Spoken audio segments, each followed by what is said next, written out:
Vous envisagez de venir travailler au Canada en 2025? Attendez une minute. Parce que le processus de l'EIMT, ce qu'on appelle en anglais le LMIA, vient d'être mis à jour de manière significative et il n'a jamais été aussi difficile de s'y retrouver. Alors, qu'est-ce qu'une EIMT exactement? C'est un document que votre employeur canadien doit obtenir, prouvant qu'il n'a pas pu trouver de Canadien pour le poste avant de vous embaucher. Important, seul l'employeur peut en faire la demande, pas vous. C'est là que ça devient sérieux.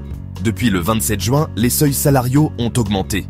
Par exemple, si vous regardez l'Alberta ou l'Ontario, le seuil horaire est maintenant de 36 $. En Colombie-Britannique, il est de 36,60 $ l'heure. Si votre offre est supérieure à ce montant, on parle d'une EIMT pour salaires élevés.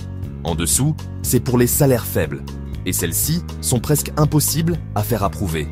Pourquoi ?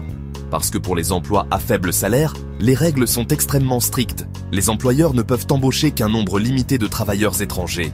Et si le taux de chômage est élevé dans la région, votre demande peut être automatiquement refusée. La plupart des employeurs ne se donnent même plus la peine de demander des EIMT pour les emplois à faible salaire. Alors, que devriez-vous faire?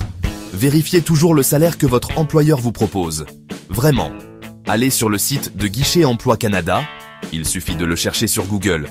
Trouvez le code de votre emploi et le lieu, et comparez le salaire avec le seuil de votre province. Par exemple, si vous êtes cuisinier à Toronto et que votre offre est de 20 $ l'heure, mais que le seuil de l'Ontario est de 36 $, vos chances sont pratiquement nulles. Si votre employeur peut augmenter l'offre à 36 $, alors vous êtes dans la course.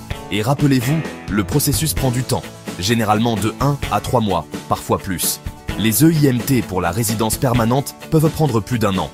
L'employeur doit afficher le poste pendant plusieurs semaines, choisir un seul poste et une seule ville, et payer des frais de 1 000 $ par demande. Vous ne pouvez pas changer d'emploi ou de ville avec la même EIMT. En résumé, si vous êtes sérieux au sujet du Canada, informez-vous, vérifiez vos chiffres et ne travaillez qu'avec des employeurs légitimes. Partagez cette vidéo pour aider les autres à éviter les erreurs et les arnaques. Restons tous intelligents en matière d'immigration. Abonnez-vous à ma chaîne, Immigration Facile.